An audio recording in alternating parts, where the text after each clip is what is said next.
Os filósofos pré-socráticos, parte 15. História crítica com seleção de textos. G. S. Kirk, J. E. Raven, I. M. Sofield. Sétima edição. Tradução de Carlos Alberto Louro Fonseca. A transcrição do conteúdo do livro Os Filósofos Pré-Socráticos, de G. S. Kirk, J. E. Raven e M. Sofield, foi realizada a partir da edição portuguesa traduzida por Carlos Alberto Louro Fonseca, publicada pela Fundação Calouste Gulbenkian. Este texto foi convertido para formato digital e revisado, com o objetivo de preservar integralmente o conteúdo e o estilo da obra original. O presente audiolivro foi produzido pelo canal Ouvindo Pensar, exclusivamente para fins de estudo, pesquisa e difusão do conhecimento filosófico, sem fins comerciais. Todos os direitos de autoria e tradução permanecem com seus respectivos detentores. Se este conteúdo lhe agrada, curta o vídeo, inscreva-se no canal e ative as notificações para acompanhar os próximos capítulos do presente livro, assim como as próximas obras que serão depositadas nesse canal. Capítulo 12. Anaxágoras de Clasômenas. Data e vida.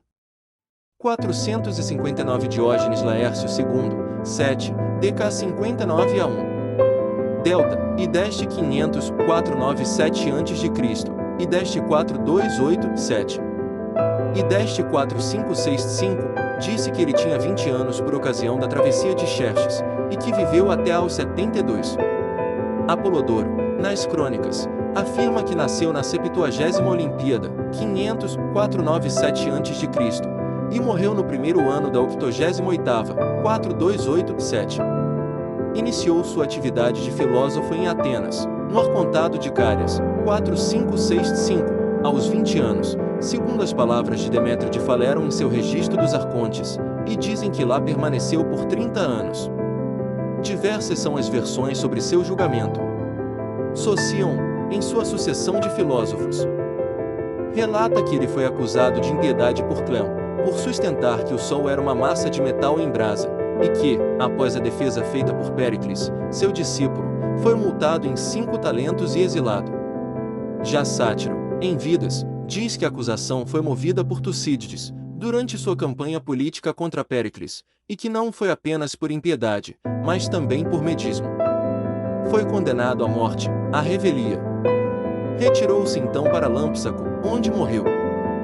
Conta-se que, quando os magistrados da cidade lhe perguntaram qual privilégio desejava receber, respondeu que concedessem feriado às crianças, todos os anos, no mês de sua morte, costume que se mantém até hoje.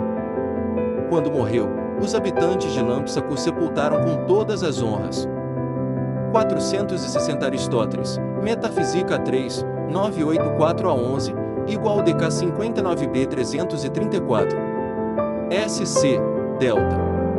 Anaxágoras de Clasômenas, que, embora mais velho que Empédocles, foi posterior ou inferior em atividade filosófica. 461 Platão, Fedro 270 a, DK 59 a 15. Péricles adquiriu elevação de espírito que se somou aos seus dons naturais, pois encontrou Anaxágoras, que já possuía essa qualidade, e, embrenhando-se em especulações naturais e aprendendo a verdadeira natureza do espírito e da loucura, temas centrais das discussões de Anaxágoras, tirou daí tudo o que podia contribuir para a arte do debate. Estes passos são bastantes para mostrar a dificuldade existente em determinar as datas da vida de Anaxágoras. A primeira seção de 459, a maior parte da qual representa, provavelmente, uma simples conjectura de Apolodoro, baseada numa afirmação de Demétrio de Faléron, impossível de reconstruir, apresenta, de imediato, sérios problemas de cronologia. É que, mesmo que aceitemos, como parece que devemos, a emenda de Scaliger e concluamos que Anaxágoras viveu de C. 500 até 428 a.C., é ainda necessário, por forma a dar consistência ao passo em questão, supor que as palavras, no Arcontado de Cárias, deveriam antes ser lidas, no Arcontado de Calíades, e deste 480 a.C. Assim sendo, teríamos o seguinte esquema: nascimento, 500, 499 a.C. vinda para Atenas e início da sua atividade filosófica, 480 a 79 a.C. morte em Lampsaco, 428, 7 a.C. Tudo que podemos dizer é que estas datas podem bem estar aproximadamente certas, já que 460, que podia ter lançado alguma luz sobre o problema, se encontra privado da maior parte do seu valor, devido não apenas à nossa ignorância das datas exatas de Empédocles, vejam-se pp 294 ISS, como ainda a ambiguidade da sua última frase, que tanto pode querer dizer que Anaxágoras escreveu o seu livro depois de Empédocles, interpretação mais provável, como que ele estava mais atualizado, ou até mesmo, segundo a interpretação de Alexandre, que lhe era inferior nas suas concepções. Sobrescrito uma para discussão de 460, vejam-se Rose Adlock, Kahn, Anaximander, 163-5, e D. O'Brien, JHS 88, 1968, 93-113. O problema da data do julgamento de Anaxágoras é ainda mais difícil de resolver. A historicidade desse facto tem sido, por vezes, posta em dúvida, como exemplo gratia por K. J. Dover, Talanta 7, 1975, 24-54, mas a maioria dos estudiosos aceita a história narrada por Plutarco, segundo a qual o filósofo foi vítima de um decreto contra os ateus, que fora apresentado por um tal Diopite c. 433 a.C., e que, quer tenha sido ou não submetido a julgamento, foi por essa razão que abandonou Atenas. Contudo, A. Taylor, C. 11, 1917, 81-7, sustentou que a versão de Sátiro, confronte com 459, estava certa, ao situar o julgamento no começo e não no fim da carreira política de Péricles, e deste c. 450 a.C.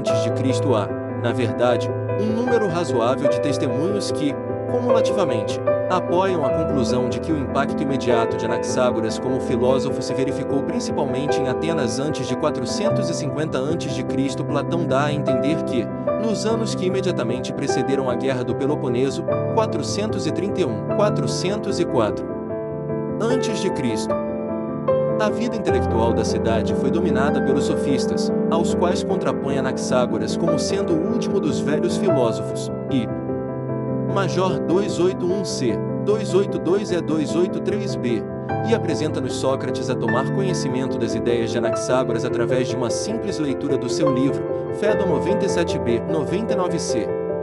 Semelhantemente, a história das honras que os habitantes de Lampsaco conferiram a Anaxágoras após a sua morte sugere um considerável período de residência nessa cidade, e não em Atenas, na fase final da sua vida. Por outro lado, o nome de Anaxágoras anda associado à queda de um grande meteorito em Egospótamos, da Trácia, por volta de 467 a.C. Acontecimento que, pelo que sabemos, foi considerado como cumprimento de uma predição que ele fizera, 530, infra. Nas Suplicantes, 463 a.C., de Ésquilo a ecos das teorias de Anaxágoras, as causas das inundações do Nilo, sub. 559-61, confronte com 502, infra, e bem assim em Eumênides, 458 a.C., a mãe em nada contribui para a geração da sua prole, sendo apenas o lugar onde se pode desenvolver o sêmen do pai, E1.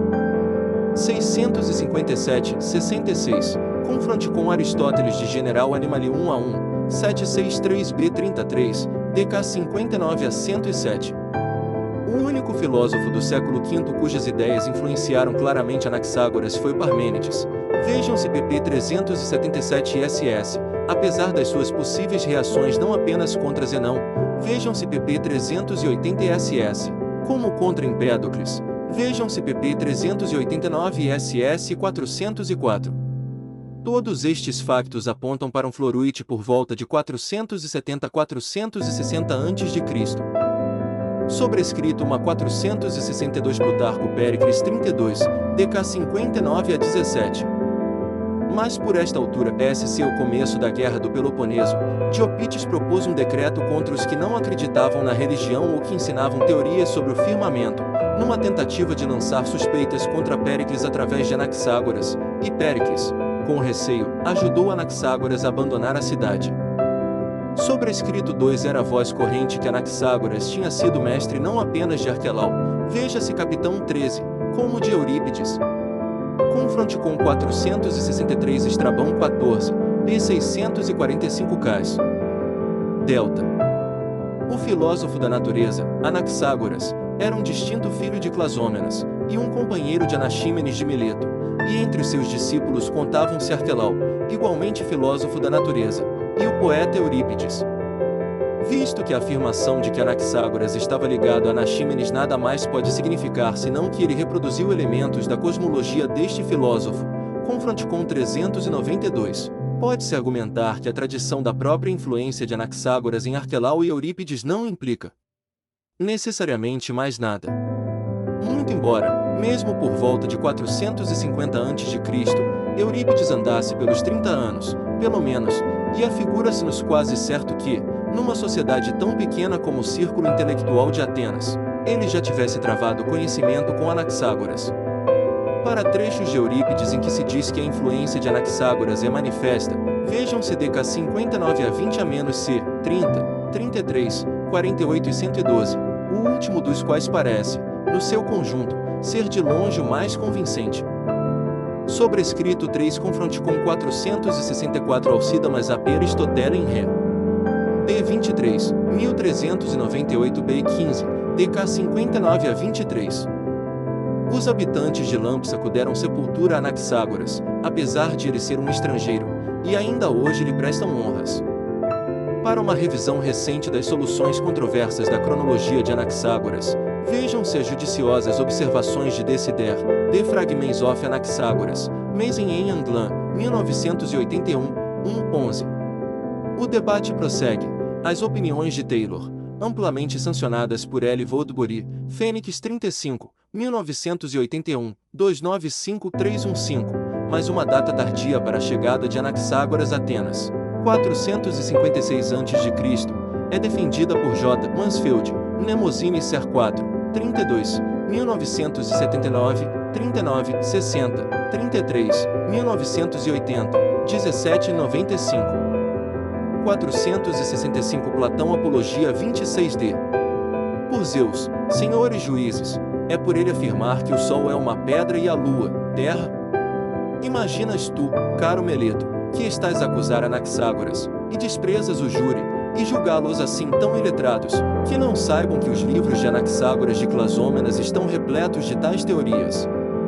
Os jovens, creio eu, aprendem comigo estas teorias, teorias que, por vezes, tu podes comprar na orquestra por 1 dracma, por elevado que seja esse preço, e depois troçar de Sócrates, se ele as reclamar como suas. Especialmente quando são tão absurdas. 466 Diógenes Laércio e 16. Dos que escreveram um único livro, fazem parte Melisso, Parmênides e Anaxágoras. É muito provável que Anaxágoras tenha escrito, de facto, um único livro, e totalmente inverossímil que vários outros escritos, que lhe foram atribuídos por autoridades tardias e não fidedignas, um tratado sobre a perspectiva, outro sobre a quadratura do círculo e um livro de problemas, se é que alguma vez existiram, tenham sido obras genuínas suas. Além disso, o seu único livro, apesar de Burnet dizer, baseado, segundo parece, no plural em 465, o que talvez implique que ele compreendia mais do que um volume, ter sido de uma certa extensão, parece mais provável que tenha sido bastante breve. Não só os fragmentos preservados por Simplício parecem dar-nos, com consideráveis repetições, toda a base do seu sistema, como ainda a afirmação, contida em 465, de que era possível comprar o livro por 1 dracma, é uma forte indicação de que não era muito extenso. A economia de Atenas, em 399 a.C., não é de modo algum fácil de reconstituir, mas os testemunhos, de que temos conhecimento, mostram que o poder de compra de 1 dracma era, por essa altura, muito reduzido. Sem dúvida, na última parte do livro, Anaxágoras prosseguia com o desenvolvimento dos seus princípios gerais em tópicos tão pormenorizados como astronomia, meteorologia, fisiologia e percepção sensorial, matérias sobre as quais há numerosos testemunhos em segunda mão, mas muito poucos e breves fragmentos. Mas, neste caso, Anaxágoras deve ter se ocupado dessas matérias com a mesma brevidade sumária que caracteriza alguns dos fragmentos subsistentes, originários da primeira parte do livro. Os fragmentos existentes, que no seu conjunto compreendem cerca de 1000 palavras, dificilmente podem representar menos do que 1/8 do total da obra, e é bem provável que representem uma fração consideravelmente maior. Sobrescrito uma Simplício também dá a entender que, no seu tempo, a obra de Anaxágoras estava dividida em mais do que uma parte, em exemplo gratia em PHYS 34, 29, DK 59B4, e 155, 26, DK 59B1, fala de a primeira parte, o livro, da obra da natureza. Uma tal afirmação parece, certamente, corroborar o parecer de Burnet. Contudo, nada há nas palavras de Sócrates, em 465, que sugira que o livro era extenso, a não ser o plural Bíblia, livros, e a palavra Bíblia, mesmo no plural, não tem, pelo menos nesta época, implicações definidas no tocante à extensão. Mais provável se nos afigura, pelas razões expostas nesta seção, que, se a obra estava originalmente dividida, como no tempo de Simplício, em mais do que uma parte, estas fossem muito curtas. Sobrescrito 2. O professor M. Jones teve a amabilidade de corroborar este nosso cálculo com a seguinte nota: o cálculo mais simples assenta na assunção de que o copista seria um escravo Shori Isoiquim. O seu dono devia esperar uma apoforá de um escravo especializado, de pelo menos 2 óbulos diários. Os Oiketomoi de Tímarco, Esquinizi, 97, pagavam-lhe 2 óbulos e os oficiais, 3, Nices e outros recebiam, no século V, 1 óbulo por dia pelos escravos mineiros não especializados, mas tal importância incluía a amortização. O contratante tinha de substituir os que morriam. Xenofonte por Oi 4, 14, 15. Demóstenes 4, 28 calcula as despesas com alimentação em 2 óbulos diários, mas provável é que se trate de um cálculo por baixo, já que este autor estava a tentar provar que o seu esquema podia ser posto em prática de uma forma muito barata. A contabilidade de Eleusis, I.G sobrescrito 22E 3672-3, de 329-327 a.C., concede 3 óbulos por dia para trófidos escravos públicos. Devia-se ainda contar com o vestuário e outros extras, e com o ganho do próprio escravo, que teria de contar com períodos de inatividade, quando não tinha trabalho, além de que esperava por algum dinheiro de parte para pagar a sua libertação. Também era preciso ter em conta o preço do papiro, o qual receio não poder ser calculado, visto não sabermos em que unidades ele se comprava. Contudo, só o tempo de um homem devia montar a pelo menos 1 dracma diário. Os operários especializados, carpinteiros, pedreiros, etc., recebem 2 a 2,5 dracmas por dia, na contabilidade de Eleusis. Portanto, um livro vendido por 1 dracma devia ter uma extensão tal que permitisse ser facilmente copiado num dia. A reação de Anaxágoras contra Parmênides e os pluralistas anteriores. 467 Frei 1, Simplício em PHYS 155, 26. Estavam juntas todas as coisas, infinitas tanto na quantidade como na pequenez, pois infinito era também o pequeno. E, estando todas juntas, nenhuma delas era evidente devido à sua pequenez, porque o ar e o éter, sendo ambos infinitos, tudo dominavam. É que estes são os maiores ingredientes da mistura de todas as coisas, tanto em quantidade como em grandeza.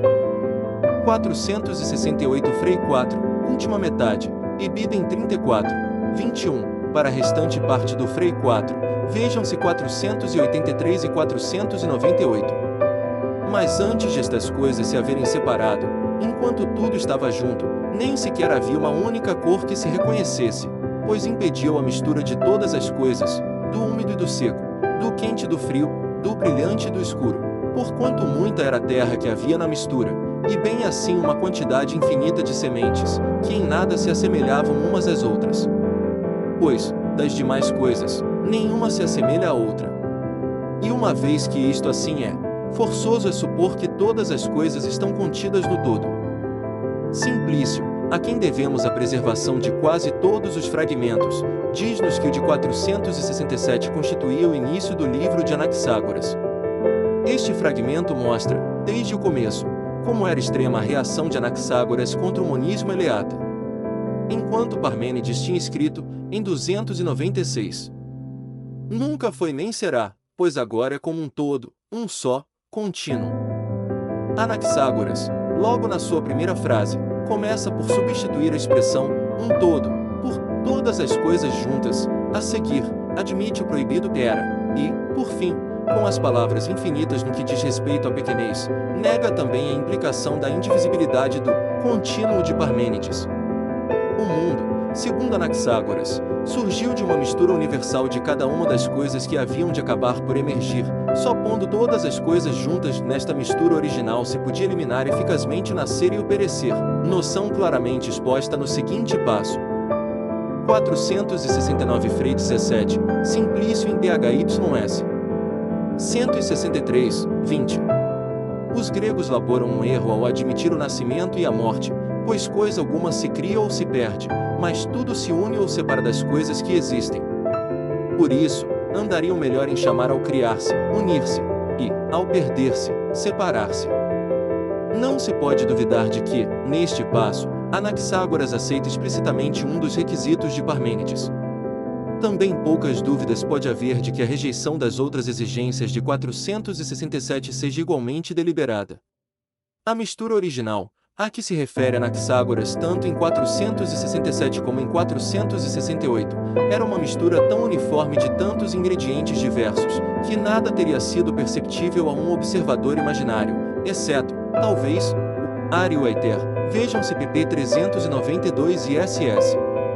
A lista de ingredientes na extensa frase de 468, que tem sido um manancial de dificuldades para os modernos comentadores, não pretende, provavelmente, ser exaustiva.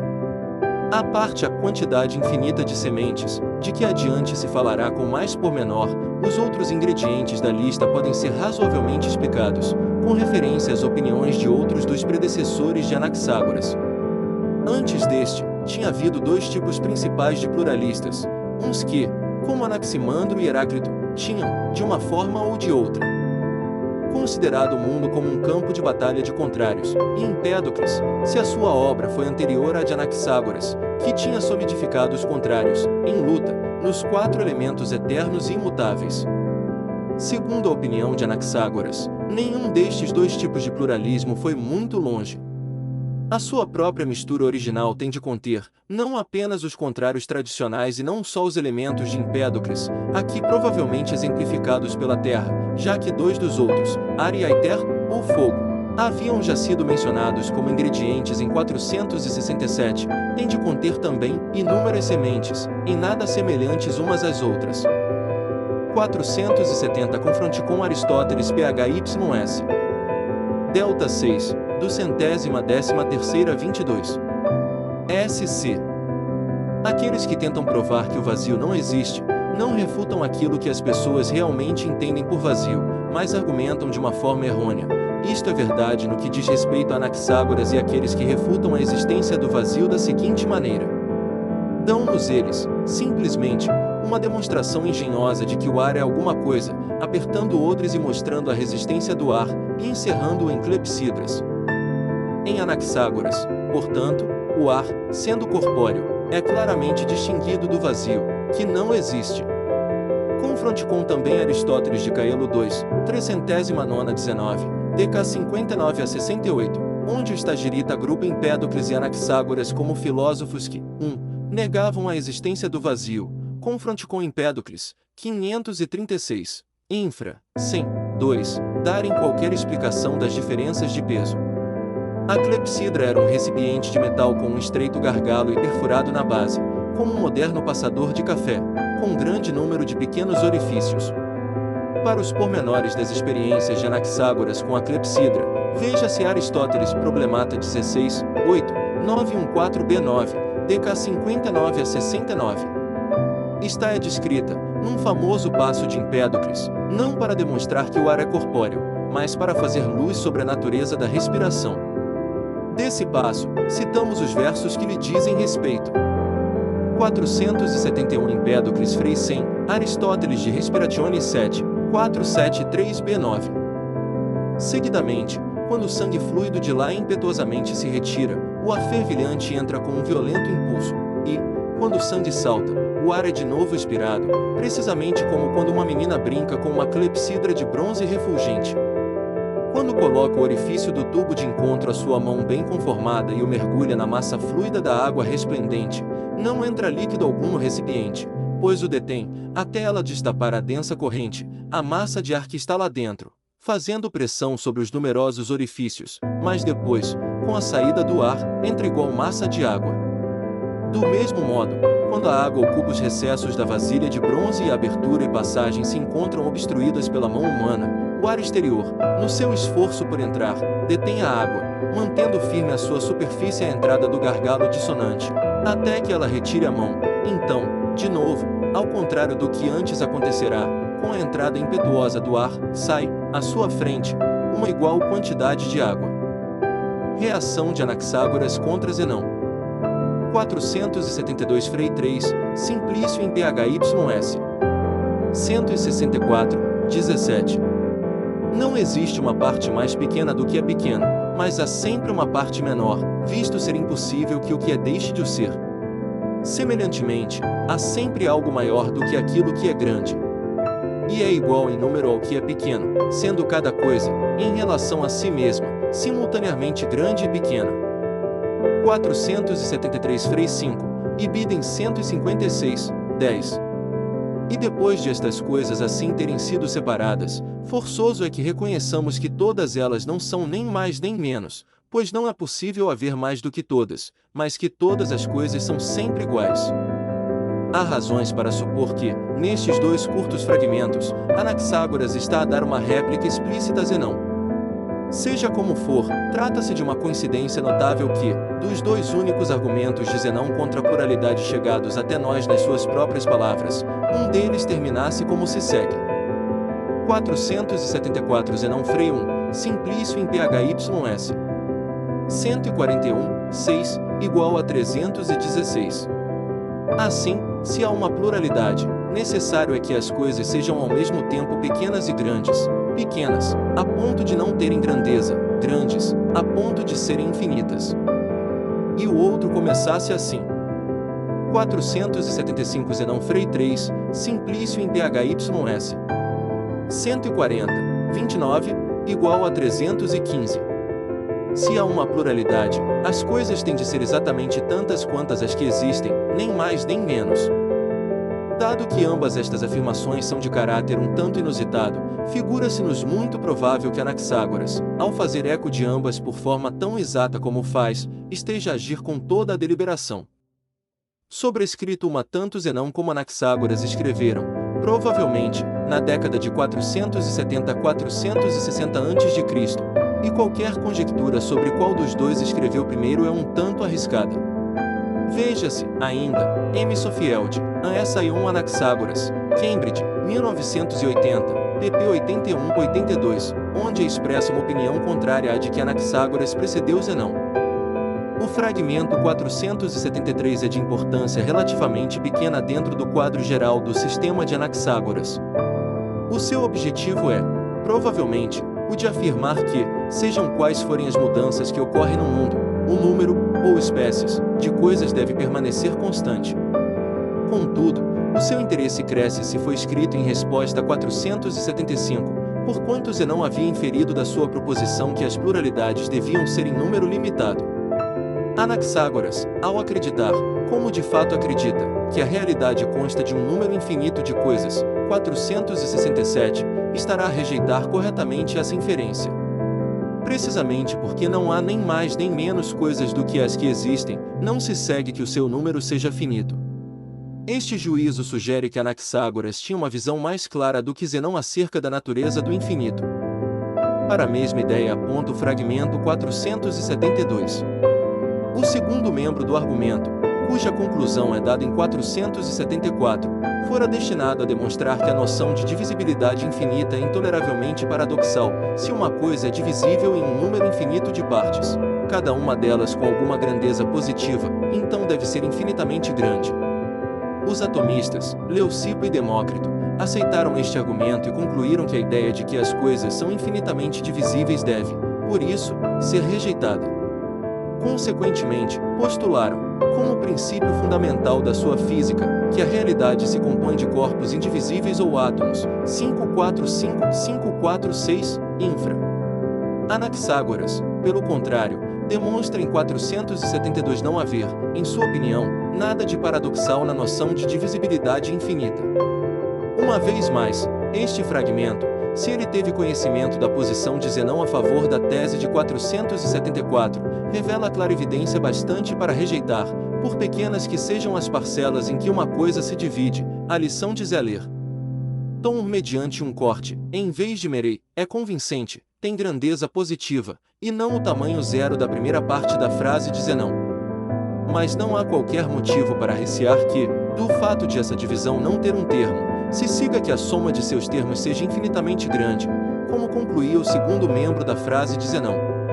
Cada coisa pode ser, de fato, descrita como grande ou pequena, indiferentemente, visto conter, qualquer que seja o seu tamanho, uma porção de tudo, 481-482.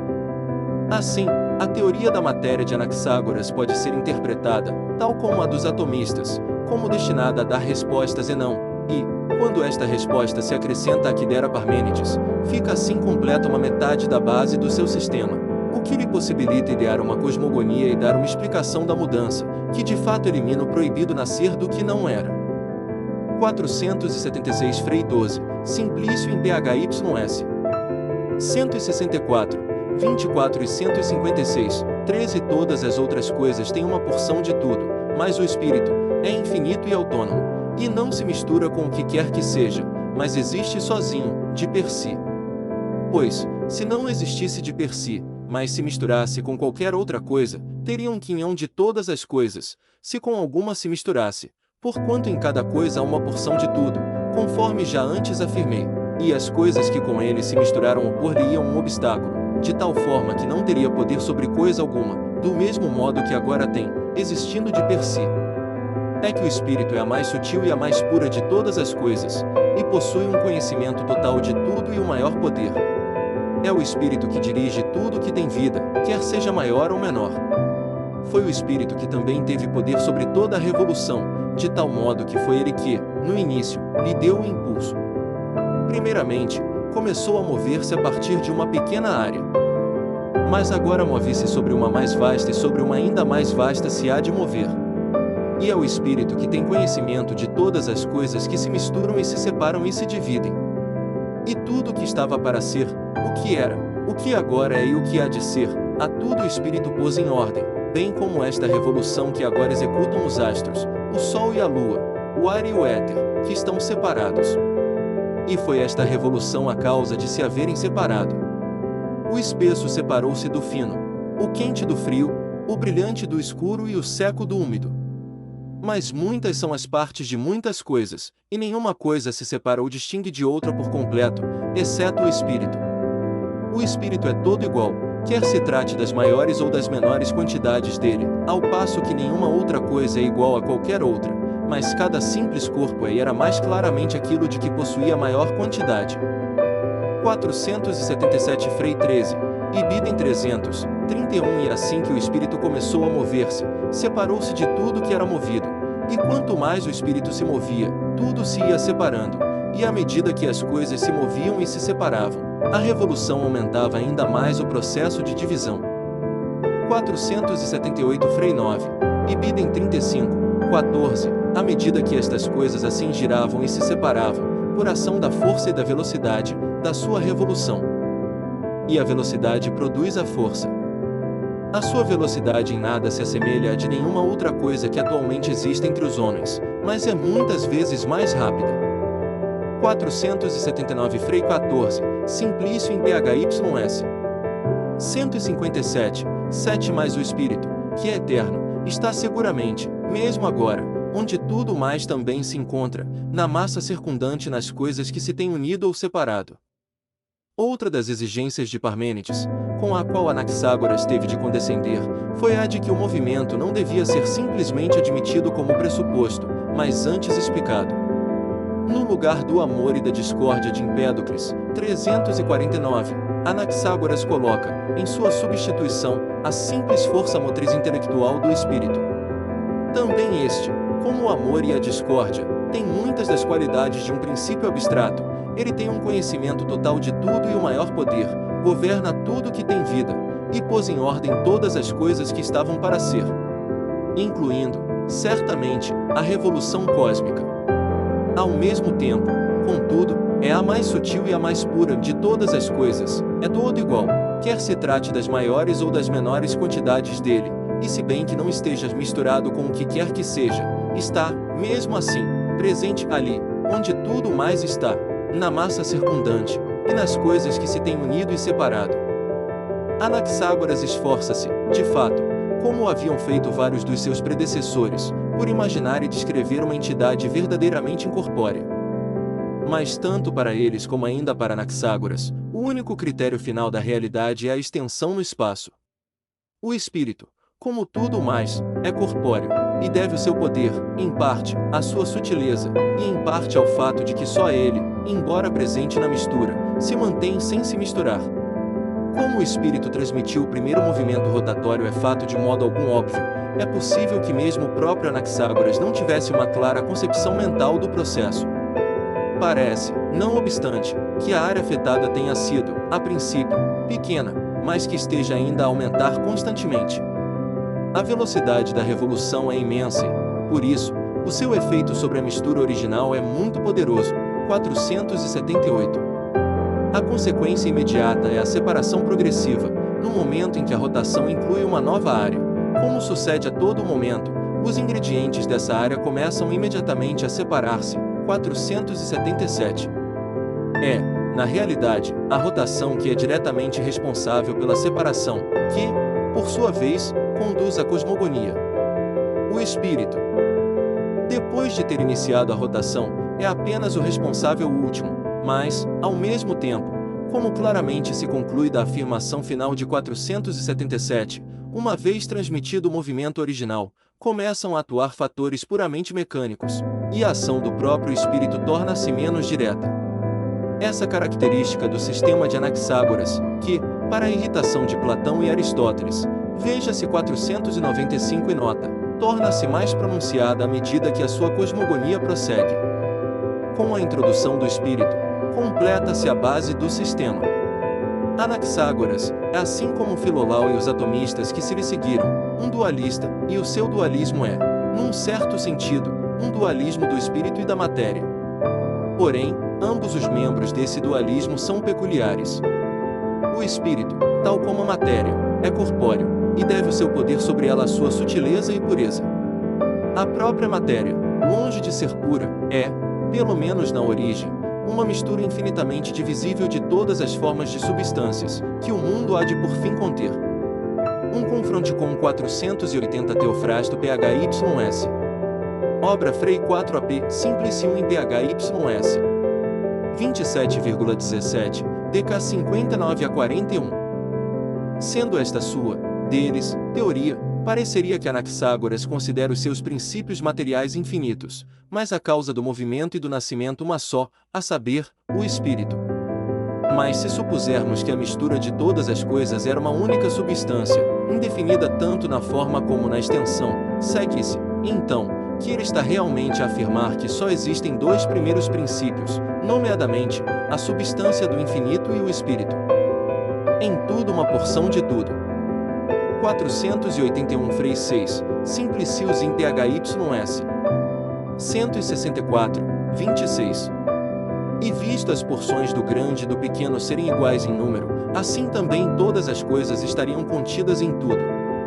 Nem é possível haver nada de isolado, mas todas as coisas têm uma parte no todo. Como o mínimo não pode existir, nada se pode dividir nem formar por si, mas, tal como inicialmente, também agora tem de estar tudo junto. Em todas as coisas há um grande número de ingredientes, iguais em número nas coisas maiores e nas mais pequenas, que estão a separar-se. 482 Frei 11, Ibidem 164, 23. Em todas as coisas há uma porção de tudo, exceto espírito, e há algumas em que também existe espírito. Estes dois fragmentos dizem o que pretendem em poucas palavras, com ênfase, e poder-se-ia ter julgado, com clareza. O fragmento de 481 diz-nos que, tal como na mistura original, assim é agora em tudo, seja qual for o seu tamanho, que esteja a separar-se, todas as coisas estão juntas, ao passo que o de 482, com a adição das palavras PLN no, sublinha a ideia de que, tal como a mistura original continha não apenas os contrários tradicionais e os elementos de Empédocles, mas também sementes sem conta. Assim agora todas as coisas contêm uma porção de tudo, com exceção do espírito. É isto indiscutivelmente o que o próprio Anaxágoras diz e que repete por mais de uma vez num fragmento posterior, já por nós citado em 476. Aqueles que sustentam, como por exemplo o Corfor de Vlastos, que, quando Anaxágoras disse, em tudo há uma porção de todas as coisas, ele só pode ter querido dizer que em todas as coisas há uma porção de todos os contrários. Apenas o podem fazer acusando Anaxágoras de dizer o que não pretendeu. É, por certo, inconcebível que qualquer grego, e muito menos um pensador experiente como Anaxágoras, devesse ter escrito em Panti Pantos Moerenesti, se por Pantos quisesse realmente significar algo completamente diferente de Panti. Qualquer que seja o conteúdo semântico que se pretenda ou não dar a Panti. E Pantos, deve-se, por justiça para com Anaxágoras, supor que incluem as mesmas coisas. E que estas abrangem outras, além dos contrários, é o que parece inevitavelmente concluir-se de uma comparação do Frei 6, 481, com o Frei 4, 468. Quando Anaxágoras acrescenta, no fim de 482, que há também algumas coisas em que o Espírito está presente, uma tal afirmação deve ser comparada com aquela outra frase de 476, segundo a qual o Espírito governa tudo que tem vida. Se há coisas em que o Espírito está presente, há obviamente outras em que ele se não encontra. Portanto, o Espírito deve ser provavelmente concebido como estando descontinuamente repartido pelos seres vivos através do mundo, o que explicaria os motivos que permitiram a Anaxágoras falar, próximo do final de 476, tanto das suas quantidades maiores como das menores. Sementes e porções. Em qualquer reconstituição que parta do princípio de que Anaxágoras quis dizer o que disse, o principal problema consiste em determinar a relação entre os Sermata, sementes, de 468, e as Moirai de 476, 481 e 482. Se Anaxágoras realmente acreditava, e isto, pelo menos, nunca foi posto em causa, na divisibilidade infinita da matéria, como é que as sementes se encontram já presentes na mistura original? Para responder a esta pergunta crucial, será mais fácil considerar, em primeiro lugar, o que Anaxágoras pretende dizer com a palavra moira, e só depois examinar por que é absolutamente necessária a introdução das sementes. O termo moira não é, certamente, empregado por Anaxágoras do mesmo modo que, isto é, como termo semitécnico, mas, apesar disso, parece que ele usou a palavra num sentido que exige uma atenta reflexão. Uma moira é, para Anaxágoras, uma porção no sentido de quinhão, mais do que no de bocado ou partícula. A característica essencial de uma tal porção parece ser a de que ela é algo que, nem na teoria nem na prática, se pode jamais realmente alcançar e separar daquilo que o contém. Por mais que se possa subdividir a matéria, e por mais infinitesimal que seja uma porção dela que se possa assim conseguir, Anaxágoras responderá sempre que, longe de ser irredutível, ela contém ainda um número infinito de porções.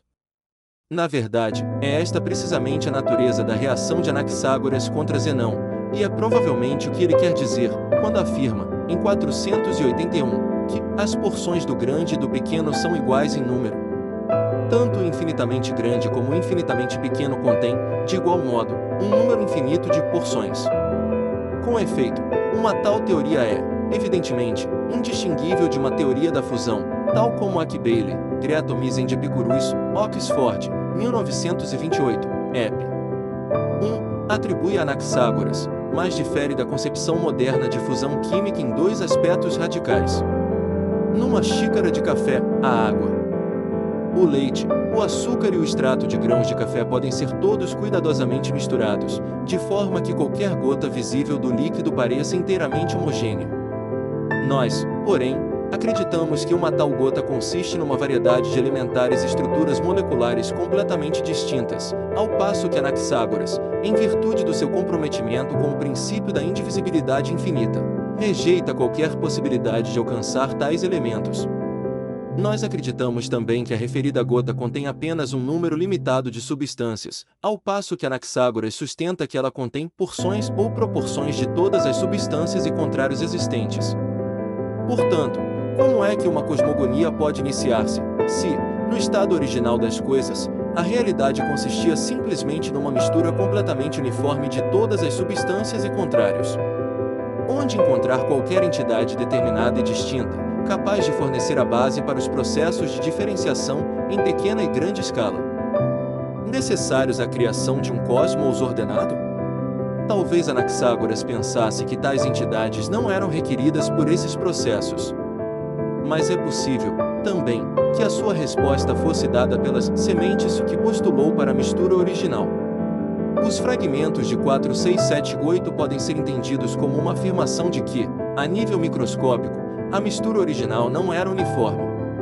A matéria, apesar de infinitamente divisível, encontrava-se coagulada desde o princípio em partículas ou sementes, e há, por consequência, uma unidade natural a partir da qual pode começar a cosmogonia. É esta, talvez, a razão da palavra semente, visto ser de uma semente que se desenvolvem as coisas maiores. Sobrescrito uma para um desenvolvimento da interpretação das porções de Anaxágoras aqui apresentada, vejam-se, exempli gratia, c. Strang, The Physical Theory of Anaxágoras, in Studies in Presocratic Philosophy 2ª, edição Rui Allen and D. J. Furley, London, 1975, 361-80, Barnes, The Presocratic Philosopher 2ª, capítulo 2, Sophield, An Essay on Anaxágoras, 75-8, 107-21.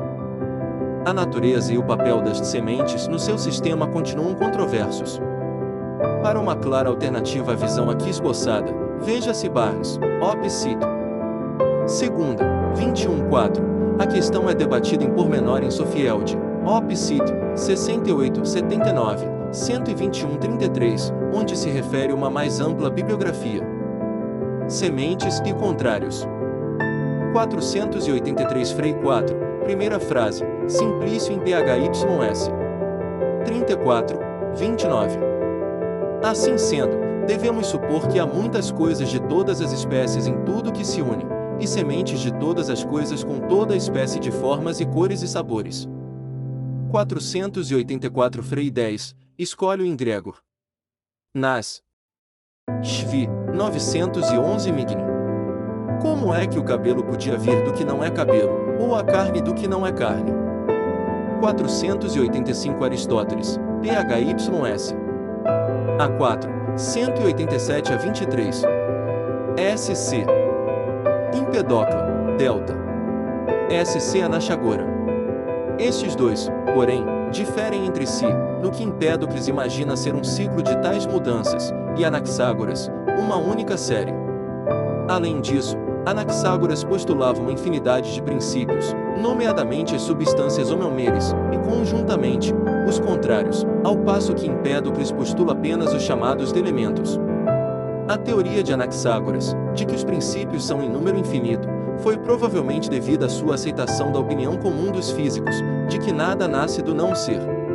Pois esta é a razão pela qual eles usam a frase todas as coisas estavam juntas. E por que o nascimento desta ou daquela espécie de coisas se reduz a uma mudança de qualidade, ao passo que outros falam de combinação e separação? Além disso, o facto de os contrários provirem uns dos outros levou-os à mesma conclusão. Raciocinavam eles, deve ter já existido no outro, pois, uma vez que tudo que nasce deve surgir quer do que é quer do que não é, e que lhe é impossível surgir do que não é, neste ponto todos os físicos estão de acordo.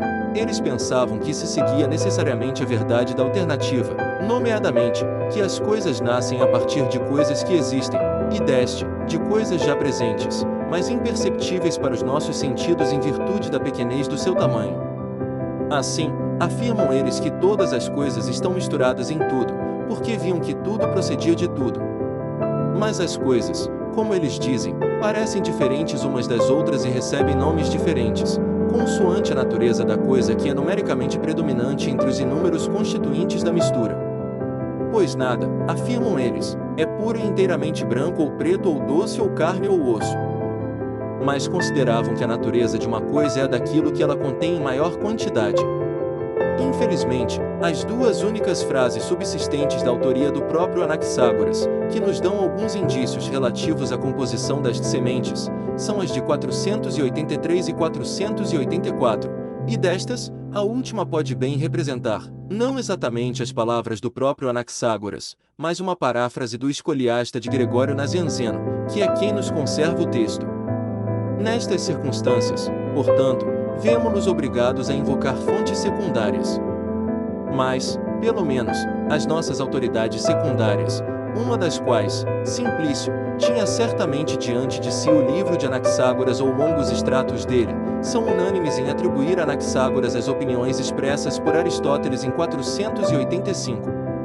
É bem evidente, em função de 483, onde se diz que as sementes têm diversas cores e sabores, que pelo menos alguns dos contrários, tais como brilhante escuro ou doce e amargo, eram realmente ingredientes das sementes. E poucas dúvidas pode haver de que Aristóteles tem, portanto, razão quando atribui a Anaxágoras o argumento geral de que, vistos contrários virem uns dos outros, já que, por outras palavras, uma coisa se torna mais quente a partir de ter estado mais fria e vice-versa. Eles estiveram, todo o tempo, necessariamente presentes uns dos outros. Mas não se nos afigura ser este, como às vezes se tem pensado, o fim da questão. 484 sugere, igualmente, se bem que um tanto menos diretamente, que as substâncias naturais estão em pé de igualdade com os contrários. Pois se o cabelo não pode vir do que não é cabelo, nem a carne do que não é carne, o cabelo e a carne, precisamente como os contrários, devem também lá ter estado todo o tempo. Além disso, de novo esta inferência é sustentada por Aristóteles, pois, na última frase de 485, na lista de exemplos de coisas cuja predominância determina o caráter aparente de todo um corpo, aparecem, além dos contrários, o branco, o preto e o doce, as substâncias naturais, a carne e o osso. As sementes contêm, na realidade, tal como a mistura original em que estavam presentes, não apenas os contrários e não só substâncias naturais, mas aqueles e estas conjuntamente. É significativo que Aristóteles tivesse sido levado a comparar e contrastar tantas vezes, como o fazendo em 485, Empédocles com Anaxágoras. Este parece ter sentido, como já se evidenciou na lista dos ingredientes da mistura original em 488, que Empédocles não tinha ido suficientemente longe. Se todas as coisas constavam unicamente dos 4 elementos, então, ao juntá-los em diferentes proporções para formar, digamos, a carne ou o osso, Empédocles não tinha, segundo o pensamento de Anaxágoras, logrado eliminar o nascimento de algo de novo. A única maneira de o conseguir era postular, em todas as coisas, a presença abenite de tudo que pudesse emergir delas. Visto não haver fim para as mudanças aparentes que podiam ocorrer no mundo, deve haver, não somente na mistura original como um todo, mas em cada semente constituinte, uma porção não apenas de todos os contrários, mas também de cada uma das substâncias naturais. Só desse modo é que o cabelo e a carne podem vir do trigo que os alimenta, sem o nascimento de alguma coisa nova. Os contrários. 486 Frei 8, Simplicius in PHYS. 175, 12 176, 29. As coisas existentes num só mundo não estão separadas umas das outras, nem cortadas a machado, nem o quente do frio, nem o frio do quente. Conviria comparar este fragmento com as últimas frases de 476, a começarem, e o espesso. Tem-se aceitado, com frequência, que estes dois passos, juntamente com os da seção seguinte, indicam que Anaxágoras considerava, na verdade, os contrários como elementos primários, de uma condição superior à das substâncias naturais. Contudo, parece mais provável, em vista dos testemunhos em contrário, que ele considerava simplesmente os opostos como fornecedores da melhor ilustração da sua teoria geral, de que em todas as coisas há uma porção de tudo. Heráclito havia já demonstrado que, de um par de contrários, um não pode existir sem o outro, ao mesmo tempo que o próprio facto de serem contrários significa que a existência de uma relação estreita entre eles, seja ela qual for, é mais óbvia do que no caso de substâncias tais como, por exemplo, o ouro e a carne. Por certo, um argumento particular. que se diz ter sido empregado por Anaxágoras, o paradoxo de que a neve tem realmente de ser preta, pode bem não ser mais do que uma distorção tardia, tendente a reforçar a afirmação de que há uma porção de preto na neve.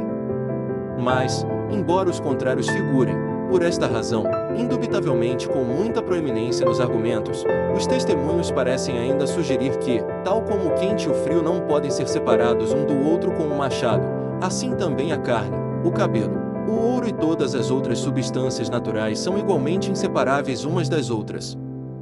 1487 Sexto PYRRH I. 33, DK 59 a 97, SC.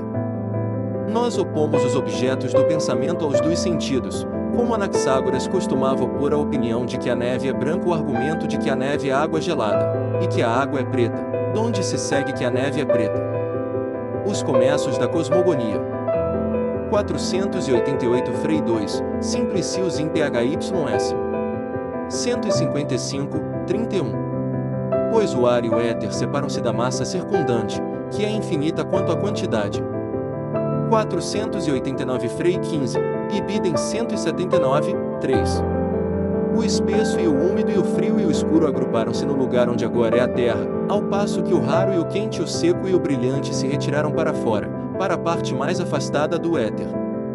490 Frei 16, Ibidem 179, 8 e 155, 21.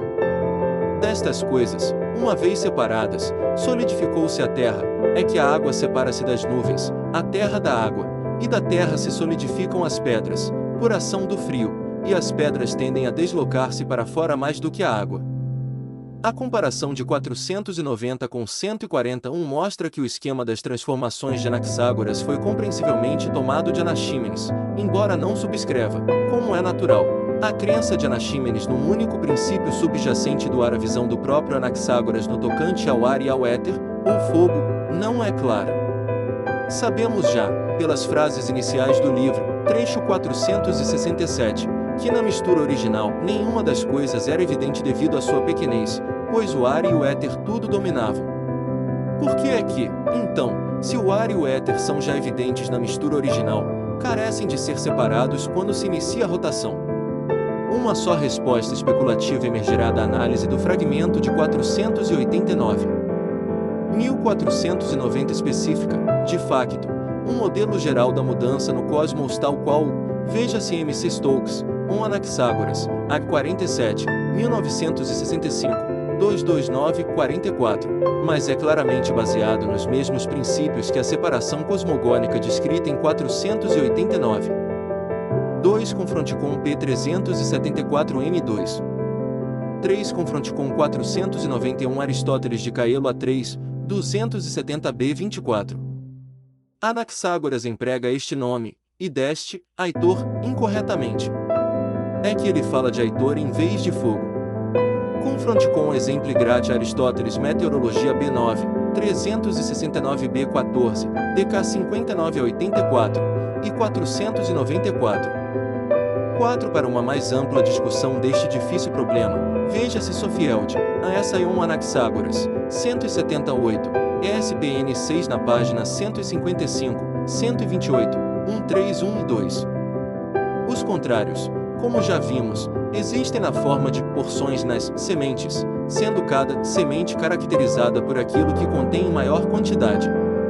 Quando, portanto, 489 nos diz que o espesso, o úmido, o frio e o escuro se agruparam no lugar onde agora é a terra, isso significa que as sementes, em que havia uma preponderância do espesso, do úmido, do frio e do escuro sobre os seus respectivos contrários, tendiam para o centro da rotação. Por outras palavras, obedeciam a duas leis que Anaxágoras parece ter considerado como virtualmente axiomáticas: a atração do semelhante para o semelhante e a tendência do pesado para o centro, do leve para a periferia de um redemoinho.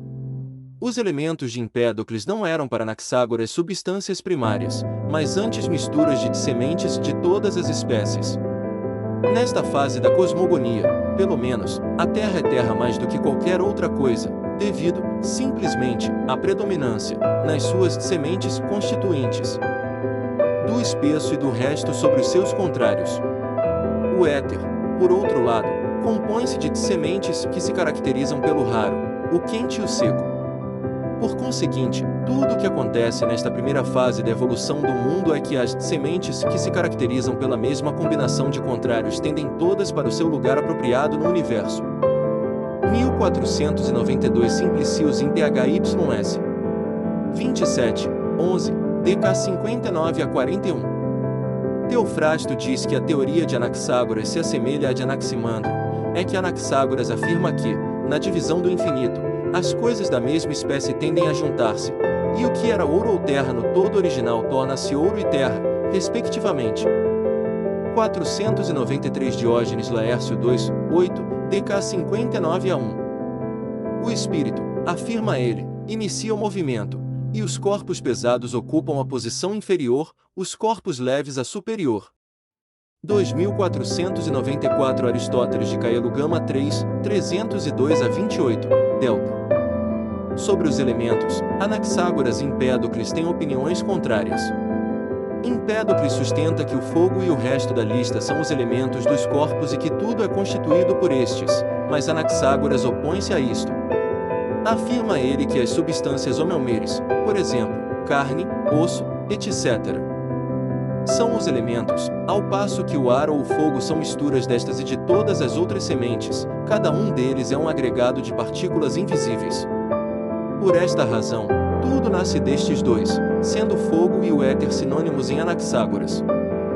Mas se isso assim é, então fácil é de resolver o problema suscitado pela comparação do Frei 1, 467, com o Frei 2, 488. Tudo que a frase crucial do Frei 1 se propõe dizer-nos é que, recorrendo às palavras de Corford, CQ 24, 1930, 25, o aether, SIC, e o ar são simplesmente nomes coletivos para as séries de sementes mais quentes e mais frias, etc., respectivamente. Ambas as séries existem na mistura e, certamente juntas, constituem toda a mistura, mas originariamente estavam completamente misturadas e eram coextensivas. O Frei 2, por outro lado, descreve como estas séries de sementes, no princípio completamente misturadas, começaram a separar-se umas das outras para formar duas massas distintas. Anaxágoras, fiel à sua formação jônica, consentiu, na verdade, que os contrários tradicionais, apesar de agora reduzidos no estudo de porções em sementes e de estarem, portanto, em pé de igualdade com as substâncias naturais, retivessem o seu papel tradicional na cosmogonia, e ao mesmo tempo encontrou um lugar no seu sistema para os elementos de Empédocles. Sobrescrito uma outra ilustração do modo como a responsabilidade do espírito se torna menos direta à medida que a cosmogonia avança, e é claramente a base da famosa crítica de Sócrates ao uso que do espírito faz Anaxágoras. No Fédon 97b e SS confronte com especialmente 495 Platão Fédon 98b 7, DK 59 a 47. Desta maravilhosa esperança, meu amigo, logo fui desiludido. À medida que prosseguia com a leitura do livro, encontrei um homem que não fazia qualquer uso do espírito, nem invocava quaisquer outras causas verdadeiras para a ordenação do mundo, mas explicava as coisas por meio de ares e éteres e águas e muitas outras absurdidades. Aristóteles faz eco desta crítica em Métia 4, 985 a 18, bem como Eudemo AP Simplo em THYS 327, 26, ambos DK 59 a 47. Assim tem início a cosmogonia de Anaxágoras, e o processo começado em 488 e 489 continua em 490. Primeiro o ar, que nesta fase é o oposto do éter, solidifica-se em nuvens, das nuvens vem a água, da água vem a terra, e finalmente da terra solidificam-se as pedras. Não só o semelhante continua a ser atraído pelo semelhante, mas também, como é evidente, a pressão no centro da rotação, confronte com a força, em 478, comprime as sementes, transformando-as em corpos cada vez mais sólidos. Dos ingredientes das sementes, parecem ser ainda os contrários o fator operante, as pedras solidificam-se a partir da terra sob a ação do frio. Mas nesta altura, os contrários cumpriram já a sua função principal, de hora avante o seu lugar será amplamente ocupado pelas substâncias, com as quais estão misturados nas sementes. Alimentação e crescimento. 496 SUI, 3, 5, DK 59 a 46. Confronte com Simplício em THYS 460, 12, DK 59 a 45. Anaxágoras de Clazomenas, filho de Hegesibo, sustentava que os primeiros princípios das coisas eram as homeomerias. Pois parecia-lhe completamente impossível que alguma coisa se originasse a partir do não existente ou nele se dissolvesse. De qualquer forma, nós tomamos alimentos que são simples e homogêneos, tais como pão ou água, e com estes se alimentam os cabelos, as veias, as artérias, a carne, os tendões, os ossos e todas as outras partes do corpo. Sendo assim, temos que concordar que tudo que existe está nos alimentos que tomamos, e que tudo deriva o seu crescimento das coisas que existem. Deve haver nesses alimentos algumas partes que produzem o sangue, outras os tendões, outras os ossos, etc. Partes que só a razão pode apreender, pois não há necessidade de referir à percepção dos sentidos o fato de o pão e a água produzirem todas estas coisas. Antes, existem no pão e na água partes que só a razão pode apreender. Este passo e outros semelhantes, juntamente com Frei 10, 484, sugerem que Anaxágoras estava particularmente interessado no problema da nutrição. Os seus princípios gerais, uma porção de tudo em todas as coisas, e a atração do semelhante para o semelhante fornecem-lhe uma simples solução, tão simples, na verdade, que ele pode bem ter chegado a estes princípios gerais a partir da consideração deste mesmo problema. Pois, embora haja certas diferenças inevitáveis de pormenor, a analogia entre o macrocosmo, o mundo em que vivemos, e o microcosmo, a coisa viva individual, é especialmente clara em Anaxágoras. O pão e a água, como todas as outras substâncias, consistem em sementes, e cada uma destas sementes contém uma porção de tudo.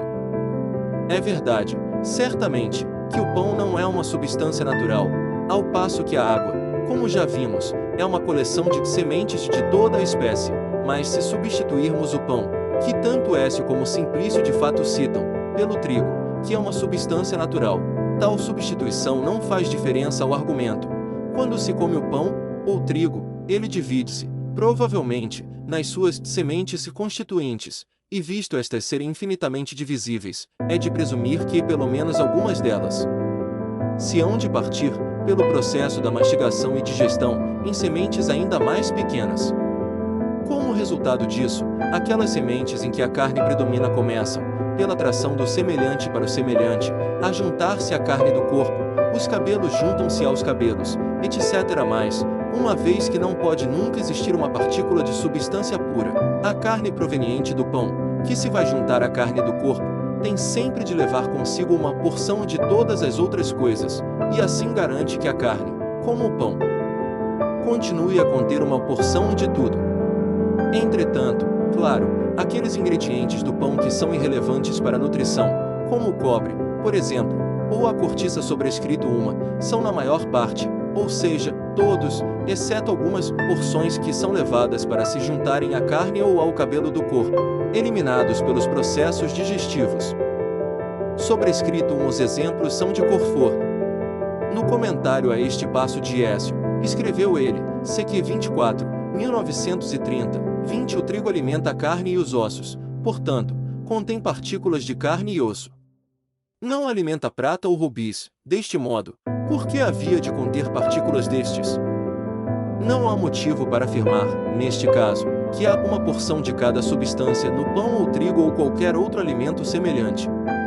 Uma tal afirmação seria gratuita e absurda. Mas o argumento de que a existência de uma porção de tudo em todas as coisas é absurdamente antieconômico, por verdadeiro que possa ser em certo sentido, ignora o fato, já anteriormente comentado, pp 389 e s, de que, pelo menos, poupa esforços. Teria sido uma tarefa infindável para Anaxágoras determinar o que podia e o que não podia vir das diversas coisas, e é talvez característico do dogmatismo pré-socrático que, em vez de encarar essa tarefa infindável, ele tivesse simplesmente afirmado, como várias vezes fez, segundo já vimos, uma porção de tudo em todas as coisas. Homeomerias. 3 dos passos já citados empregaram uma ou outra das palavras, homeomerias ou coisas com partes semelhantes. Nenhum destes passos vem do próprio Anaxágoras. 2, o 485 e o 494, provém de Aristóteles, e o 496, para o qual se podiam achar muitos paralelos em Simplício e outros autores, procede de Écio. É realmente muito pouco provável que o próprio Anaxágoras tenha alguma vez usado qualquer dessas palavras. Aquilo a que os comentadores posteriores chamaram parece ter ele chamado de sementes. Aristóteles, que foi provavelmente o primeiro a aplicar a expressão talmoiomer às teorias de Anaxágoras, parece, pelo menos, tê-la empregado numa acepção consequente. Mas em escritores posteriores, o significado preciso de qualquer dos termos é objeto de discussão. Talvez o mais significativo dos passos de Aristóteles seja aquele no começo de 485, em que ele nos diz que Anaxágoras considerava como elementos primários tanto os contrários como talmoiomer, as coisas com partes semelhantes. Ora, Aristóteles usa frequentemente a expressão talmoiomer para os seus próprios fins. Talmoiomer, no sistema que lhe é próprio, eram substâncias naturais, tais como a carne ou os ossos, os metais ou os 4 elementos, cada parte das quais era, na sua opinião, exatamente como o todo. Afigura-se-nos pouco provável que, quando usou a expressão em relação às teorias de Anaxágoras, a tivesse empregado com um sentido diferente. Portanto, o que 485 nos diz é que Anaxágoras considerava tanto os contrários como as substâncias naturais como elementos primários. É verdade que noutros passos de Aristóteles, como em 494, as substâncias homeômeres aparecem sozinhas como elementos primários de Anaxágoras, mas isso, ao fim e ao cabo, não contradiz a afirmação mais completa contida em 485. A nossa própria reconstituição do sistema de Anaxágoras exige que a afirmação mais completa esteja correta. Pois nesse sistema assim reconstituído, os contrários e as substâncias naturais abarcam, efetivamente juntos, todas as coisas de que tudo contém uma porção. Mesmo que, portanto, se dê a interpretação mais restrita que seja possível da expressão de Aristóteles, isso não enfraquece em nada quaisquer dos argumentos aduzidos nas primeiras seções deste capítulo. É possível que Aristóteles use a expressão num sentido que o próprio Anaxágoras não teria admitido, fossem o que fossem as substâncias naturais no sistema de Anaxágoras, não eram certamente, como eram no de Aristóteles, homogêneas. Nenhuma semente se parece com qualquer outra. 468. Mas isso não invalida a verdade da afirmação de que, no sistema de Anaxágoras, os elementos primários eram os contrários e as substâncias naturais em conjunto. Somente em escritores que lhe sucederam, quando o termo talmoiomereiais surge a par de talmoiomer, é que o problema se torna mais complicado. É evidente com base, por exemplo, em Lucrécio I, 830, DK 59 a 44, que a palavra homoiomereia se havia convertido, nesta altura, num termo preferido, que se aplicava quase automaticamente às teorias físicas de Anaxágoras, e parece provável que muitos dos que a usaram o fizeram sem compreender o seu exato significado. Simplício, graças à sua familiaridade com o livro de Anaxágoras, é provavelmente o nosso guia mais seguro quanto ao seu uso correto. Nos passos de Simplício, em que tal homoiomer ou homoiomereiai ocorrem, o primeiro pode entender-se sempre no sentido em que Aristóteles o empregou, ao passo que o segundo se pode usualmente, se não sempre, considerar como significando as de sementes. O facto é que, como é evidente, o problema é um tanto acadêmico. Não só parece que o próprio Anaxágoras nunca fez uso dessas palavras, mas também, seja qual for a interpretação que se lhes dê, exceto somente a interpretação impossível de homogeneidade, não há dificuldade em as encaixar no sistema tal como foi reconstituído. Mas se tivermos de especular sobre qual o motivo que levou a que as sementes de Anaxágoras viessem a chamar-se homoiomereiai, então a explicação mais provável é que, visto cada semente conter uma porção de todas as coisas, não só cada semente individual, mas também todas as coisas compostas de sementes hão de conter porções semelhantes. Exempli gratia, não tem, evidentemente, a certeza das exatas implicações da palavra. 416 continua assim, 497 1, 3, 5, DK 59 a 46. Visto que, portanto, o alimento contém partes que são semelhantes às coisas que ele produz, chamou-lhes homeomerias e disse que elas eram os primeiros princípios das coisas existentes. Resumo do sistema físico. Antes de prosseguirmos com a análise de certas doutrinas especiais, será conveniente acrescentar algumas observações finais à reconstituição, anteriormente feita, das bases do sistema de Anaxágoras. O problema com que Anaxágoras se deparou foi, por certo, exatamente o mesmo com que se defrontaram os atomistas. Ele teve de explicar a origem do mundo sem fazer derivar uma pluralidade de uma unidade original ou admitir o nascimento ou a mudança de qualquer coisa real perante o mesmo problema. As duas soluções dificilmente poderiam ter sido mais diferentes. Enquanto Anaxágoras fez da matéria, tal como da grandeza, algo infinitamente divisível, os atomistas sustentavam que ela se compunha de mínimos indivisíveis, e enquanto Anaxágoras eliminou tanto o nascimento como a derivação da pluralidade a partir da unidade, ao postular a Benite uma variedade infinita de substâncias, os atomistas consideravam todas as substâncias absolutamente homogêneas e justificavam a aparente variedade de fenômenos por meras diferenças de forma, tamanho, posição e disposição. Ambas as soluções são verdadeiramente engenhosas, tanto nas suas linhas gerais como nos pormenores. Mas, apesar de todo o seu engenho, e não obstante as diferenças entre elas, são cada um o resultado tanto do paradoxo eleático como do espírito inventivo dos seus respectivos autores. Doutrinas especiais e mundos inumeráveis. 498 Frei 4, Simplício em PHYS. 35, 3, continuação de 483. Temos de supor que os homens foram formados e bem assim os outros animais que têm vida, e que os homens têm cidades habitadas e campos cultivados, precisamente como nós aqui, e um sol e uma lua, etc., precisamente como nós temos, e que a terra produz para eles toda espécie de produtos, dos quais eles armazenam os melhores em suas casas e deles se servem. Foi isto, pois, o que eu disse sobre o processo da separação. Tal separação ter-se-ia verificado não apenas aqui, entre nós, mas noutros lugares também. 499 Simplício em PHYS. 157, 9, de 483, de 498. Tendo dito, contudo, há muitas coisas, e sabores de 483 e os homens foram formados, têm vida, ele acrescenta, os homens têm, e deles se servem de 498. Que ele está a aludir a outro mundo além do nosso é o que resulta claro da frase.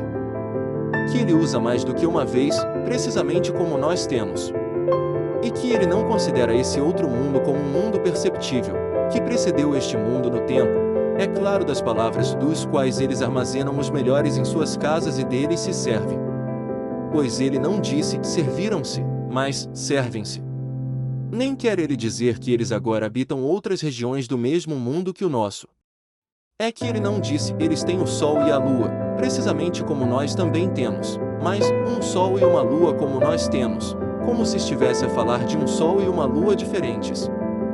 Mas é discutível se estas considerações são ou não válidas.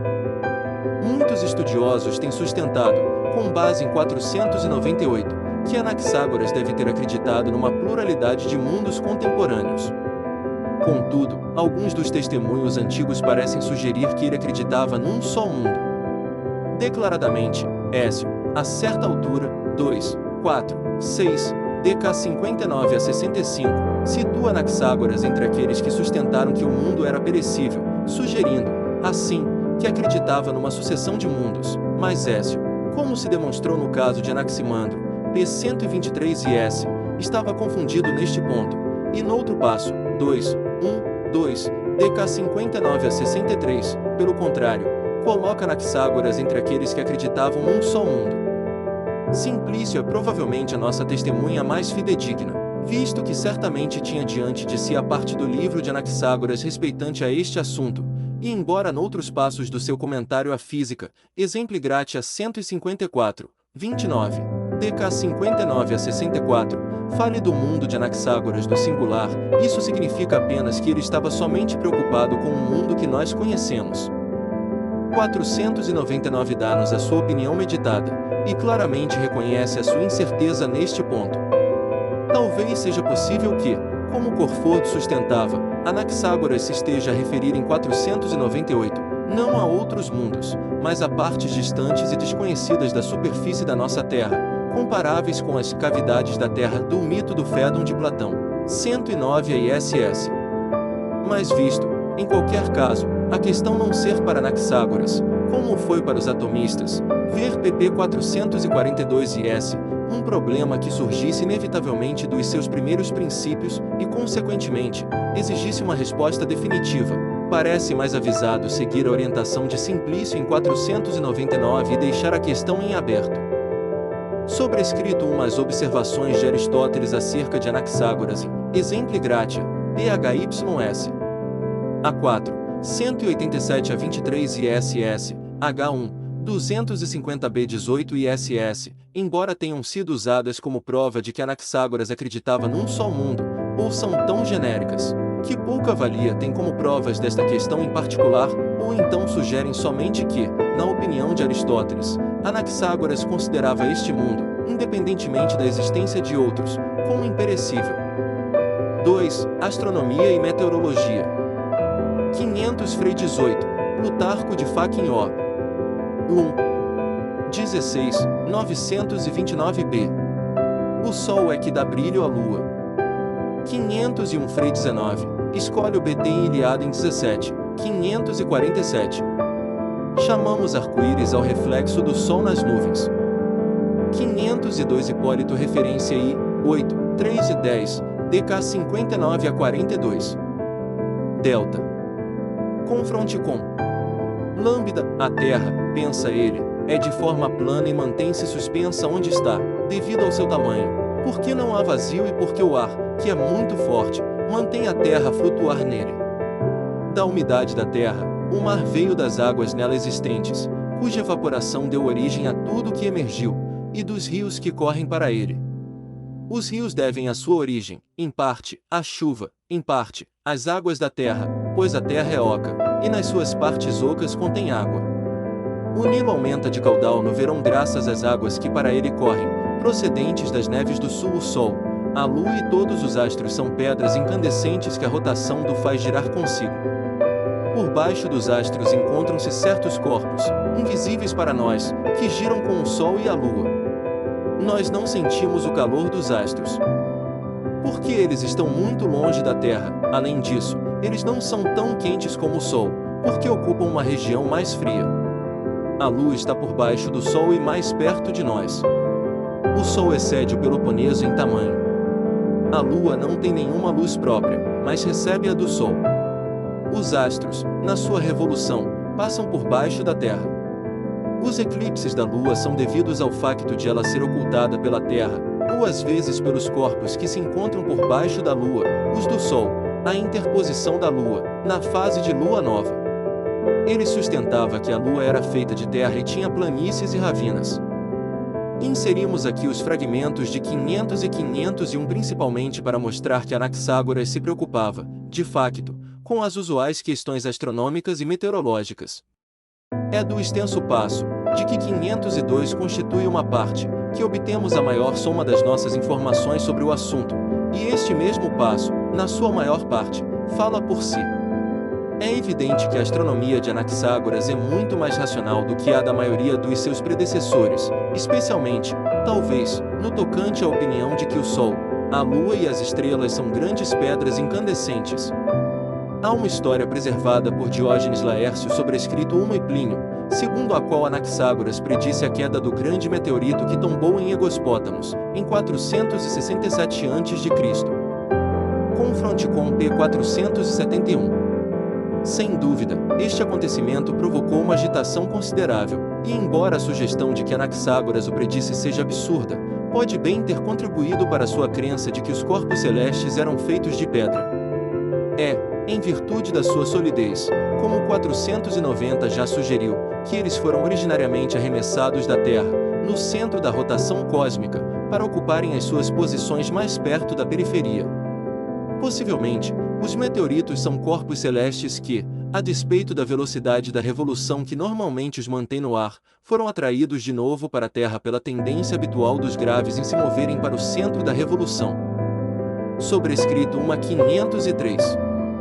Lambda 2, 10, DK 59 a 11, Delta. dizem que ele predisse a queda da pedra em Egospótamos, ao afirmar que cairia do sol. Confronte com Marmor para 1,57 Plínio NH2, 149, ambos em DK 59 a 11. 3. Biologia. 504 Frei 22, Ateneu 2, 57D. O que se chama leite de pássaro é a clara do ovo. 505 Hipólito referência I, 8, 12, DK 59 a 42. Confronte com Lambda 2, 9 AD fim. DK 59 a 1. Os animais, diz ele, nasceram originariamente da umidade, mas mais tarde uns dos outros. 506 Teofrasto História Plet. 3, 1, 4, Anaxágoras, quando diz que o ar contém as sementes de todas as coisas e que são estas sementes que, quando arrastadas para baixo com a chuva, dão origem às plantas. O fragmento de 504 é citado uma vez mais, simplesmente para mostrar que Anaxágoras incluía doutrinas pormenorizadas no seu livro, o que, provavelmente, queria dizer é que a clara do ovo é o alimento do embrião. Várias teorias igualmente pormenorizadas são-lhe atribuídas por autores antigos, incluindo Aristóteles, mas não têm grande importância para os nossos objetivos. As suas duas teorias biológicas mais importantes são as de 505 e 506. Na sua crença de que a vida tinha origem em úmido, seguia Anaximandro, vejam-se pp 142 e s, mas a noção de que ela era trazida para a terra com a chuva é curiosa sobrescrito 1. Todas as coisas vivas, sem dúvida, desde as plantas, no fundo da escala, até ao homem, no topo sobrescrito 2, tem uma porção de espírito, vejam-se 476 e 482.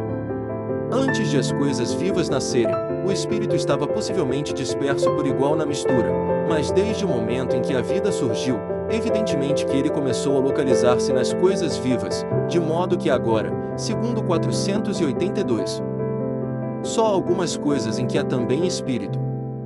Sobrescrito uma tal noção pode ser um desenvolvimento da ideia popular, exemplificado em Ésquilo, veja-se 33, de que a chuva é o sêmen de Urano, pelo qual Gaia é fertilizada. Sobrescrito 2.507 Plutarco Quaes. PHYS. I. 911d. Os seguidores de Platão, Anaxágoras e Demócrito consideram uma planta como um animal fixado à terra. Também 508 Ar de parte Animali 1 a 10, 687 a 7, DK 59 a 102. Anaxágoras diz, portanto, que é pelo facto de possuir mãos que o homem é o mais avisado dos seres vivos. 4. Sensações. 509 Frei 21, sexto advogado Matra. 7. 90, SC. É devido à debilidade dos nossos sentidos que não somos capazes de distinguir a verdade. 510 Frei 21ª, Ibidem 7, 140. As aparências são um vislumbre do obscuro. 511 Teofrasto de Censo 27 SS. DK 59 a 92, SC, Delta, Delta, Delta. Anaxágoras pensa que a percepção se obtém por obra dos contrários, pois o semelhante não é afetado pelo semelhante. Uma coisa que está tão quente ou tão fria como nós nem nos aquece nem nos arrefece quando se aproxima, nem podemos reconhecer o doce ou o amargo pelos seus semelhantes. Nós conhecemos, isso sim, o frio pelo quente, o insonso pelo salgado e o doce pelo amargo, proporcionalmente à nossa deficiência de cada um. Pois todas as coisas, diz ele, existem já em nós. Todas as percepções são acompanhadas de dor, uma consequência que pareceria advir da sua hipótese, pois tudo que não é semelhante produz dor pelo contato, e a presença desta dor torna-se clara, tanto por uma duração demasiado longa quanto por um excesso de sensação. Como os demais pluralistas pós-parmenidianos, Anaxágoras tinha de dar uma explicação da percepção que restabelecesse a sua validade. Estes três passos ocupam-se todos eles dos sentidos, mas afora isso, têm pouco em comum.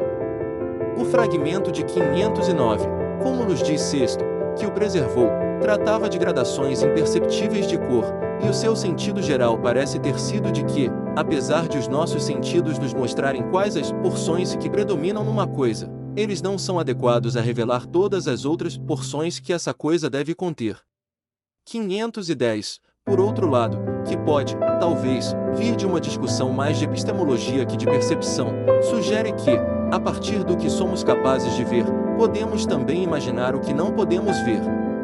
511 contém somente os excertos mais importantes de um relato pormenorizado das teorias da percepção de Anaxágoras.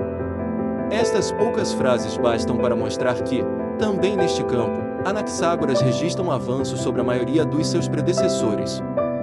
A teoria que apresenta pode ter sido desenvolvida em oposição consciente à de Empédocles, que acreditava na percepção do semelhante pelo semelhante, veja-se 393, mas a noção de que a percepção do dissemelhante pelo dissemelhante é, por assim dizer, uma dor imperceptível, é original e subtil.